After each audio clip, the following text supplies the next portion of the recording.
எப்படி வண்டி ஃபுல்லோடு இருக்கா, அது நம்ம மாப்பிள்ளை வண்டி. அவனும் காலையில் சீக்கிரமே கிளம்பிட்டான். நம்ம வண்டி இன்றைக்கி ஃபுல்லோடாக இருக்குது.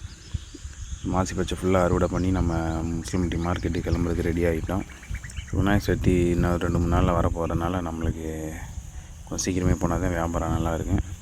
ப்ளஸ் வந்து இது நம்மளோட பன்னீர் ரோஸும் கொஞ்சம் கொஞ்சமாக கூட ஆரம்பிச்சிருக்கு. 1/2 கிலோவில் இருந்தப்போ வந்து இப்போ 2.5 கிலோ வரையும் வந்திருக்கு. ஸோ நம்மளுக்கு எப்படிலாம் வச்சா நம்ம தோதை உட்காந்துட்டு போக முடியுமோ அந்தளவுக்கு ஃபுல்லாக செட் பண்ணிவிட்டு நம்ம மார்க்கெட்டுக்கு கிளம்பியாச்சு. ஸோ இன்றைக்கி கரெக்டாக 5:50க்குலாம் மார்க்கெட்டுக்கு வந்தாச்சு.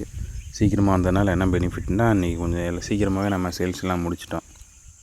ஏன்னா அந்த முதல் வேன் வர்றதுக்கு முன்னாடி கொஞ்சம் நிறைய சேல்ஸ் ஆகிடுச்சு. நம்மளுக்கு சேல்ஸ்லாம் முடிச்சுட்டு இன்றைக்கி வந்துட்டு என்னோடய மச்சாங்களுக்கு மொட்டை எடுத்து காது ஊற்ற போகிறாங்க.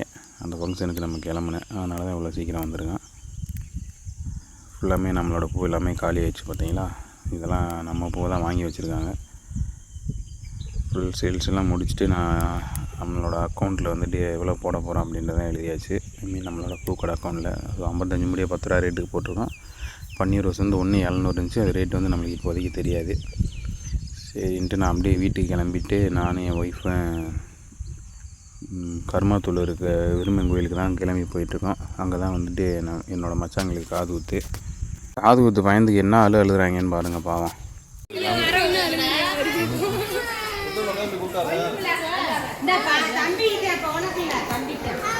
இப்படிதான் சொல்லி மொட்டை எடுத்து விட்டீங்க.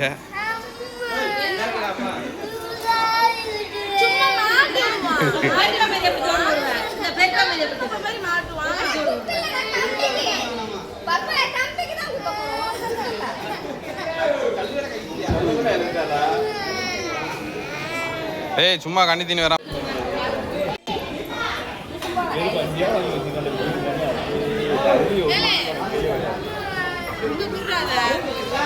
ரெண்டு பேர் காது ஊற்ற போகிறாங்க. 2 பேருக்கும் காது ஊற்றுக்கான தோடு வாங்கிட்டுருக்காங்க.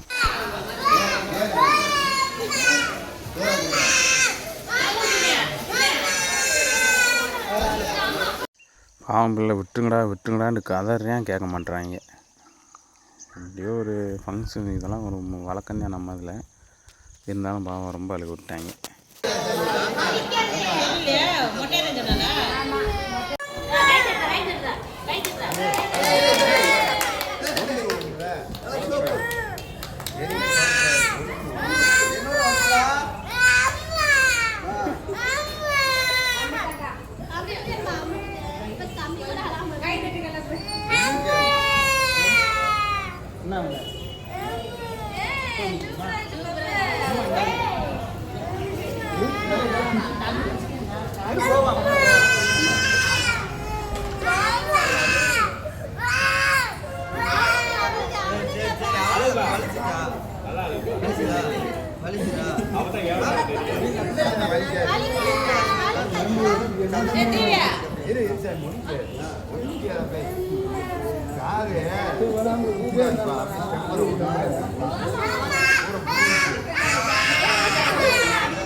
நீங்க எப்படா வந்தீங்க?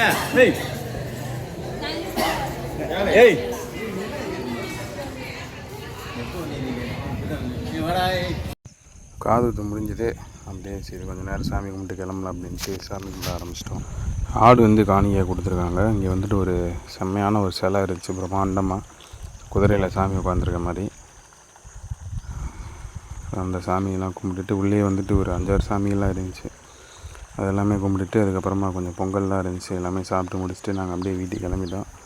வர்ற வெளில பார்த்திங்கன்னா இன்னொரு காது ஊற்று ஃபங்க்ஷனுக்கு தாய்மாமன் சீர் கொண்டு வந்துட்டு இருந்தாங்க. இவர் யாருன்னா நம்மளோட மதையான கூட்டம் படத்தில் வந்துட்டு ஜெயக்குடித்தாரன் நடிச்சிருப்பாப்புல, அவரோட பேரனுக்கு தான் காது ஊற்று. ஸோ ஃபுல் டிராஃபிக்கு கிட்டத்தட்ட முஸ்லம்பட்டி பஸ் ஸ்டாண்ட் வரைக்குமே டிராஃபிக்காக இருந்துச்சு. ஒரு 5 கிலோமீட்டர்கிட்டே நெருங்கி வர. ஸோ அவ்வளோ டிராஃபிக்கு. இந்த ராலியில் வந்து சீர் கொண்டு போயிட்டுருக்காங்க பாருங்கள்.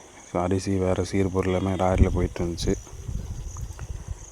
நான் அப்படியே பார்த்துட்டு டிராஃபிக்லாம் தாண்டி வீட்டுக்கு வந்துட்டோம். வீட்டுக்கு வந்துட்டு அப்படியே நான் மாசி பச்சை அறுக்க ஸ்டார்ட் பண்ணிட்டேன்.